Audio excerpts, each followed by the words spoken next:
Ce que j'attends de cette soirée, tout d'abord de sensibiliser le public qui est dans la salle, de sensibiliser les médias et la presse pour qu'ils parlent de nous, qu'ils parlent de cet écart salarial qui existe entre les femmes et les hommes, et surtout de remonter l'information au ministère.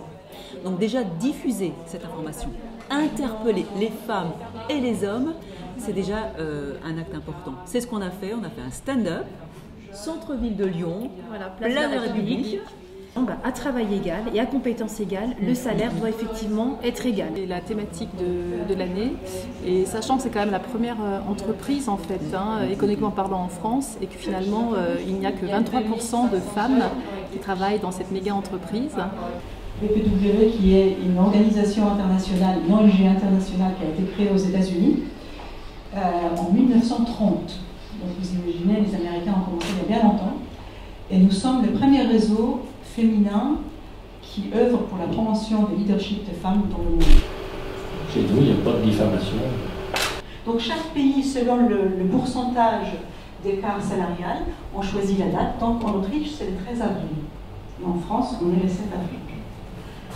Pourquoi on a choisi le 7 avril? Parce qu'une femme doit travailler 77 jours en plus, ça veut dire jusqu'au 7 avril, pour avoir un salaire égal à un homme qui travaille jusqu'au 31 décembre de l'année avant. C'est qu'en Suisse, on a des avocats, des juges, mais ils ne sont pas au courant en fait, du cadre légal. Parce que la thématique de la LEG n'est enseignée que dans un module optionnel. Ce qui fait qu'environ 84% des personnes, des plaignantes, les plaignants qui ont testé l'égalité salariale ont perdu leur procès. Tout simplement parce qu'il y a une méconnaissance du cadre légal. Le travail de l'épouse était considéré comme de l'entraide familiale.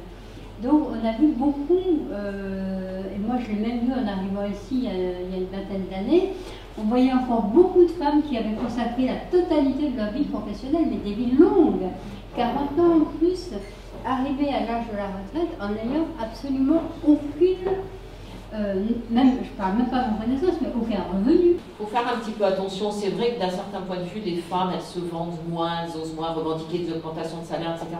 Mais moi, je commence à entendre de plus en plus qu'en quelque sorte, si les femmes ont des salaires inférieurs aux hommes, c'est un peu de leur faute, quoi. Alors quand vous êtes une femme et de surcroît esthéticienne, que vous arrivez dans les instances consulaires, on dit « Oh là là, qu'est-ce que ça va être ce truc-là » Alors au début, surtout, on vous dit tu te tais, tu dis rien, t'écoutes, d'accord?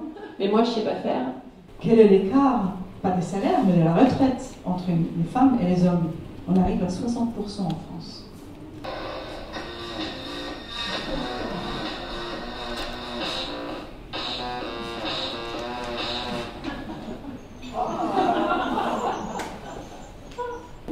C'est de promouvoir la visibilité et la représentation des femmes dans la vie économique.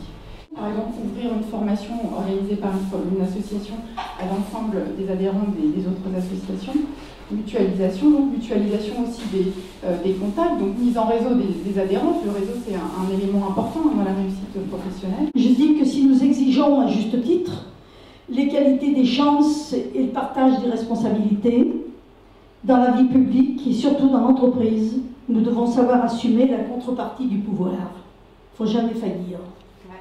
L'estime de soi-même et la confiance en soi, c'est quelque chose de fondamentalement différent entre un homme et une femme. Une fille qui a plutôt un tempérament féminin, qui sous-estime complètement son potentiel et ses qualités, et du coup qui, elle, a le sentiment de dire non, on ne va jamais réussir à gagner cette médaille d'argent aux Jeux Olympiques. Et quand il fait la comparaison avec le basket masculin dans lequel il est aujourd'hui, tous les garçons sur le terrain sont convaincus, même après une défaite, que le lendemain, ils sont capables de battre n'importe qui. Je propose toujours plus bas, je me fixe un plafond, je me dis par exemple 5 000 € par mois, mais je propose 3 000 parce que je me dis ensuite on va discuter.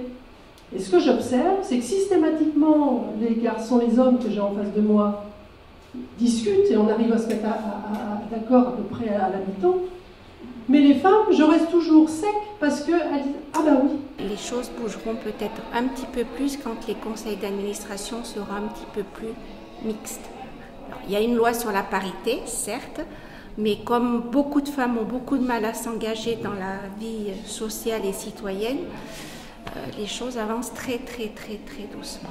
Lors de soirées comme ça, on apprend qu'on peut agir à tous les niveaux et on apprend un certain nombre de faits qui sont indéniables et sur lesquels on va pouvoir appuyer nos argumentaires lors de discussions.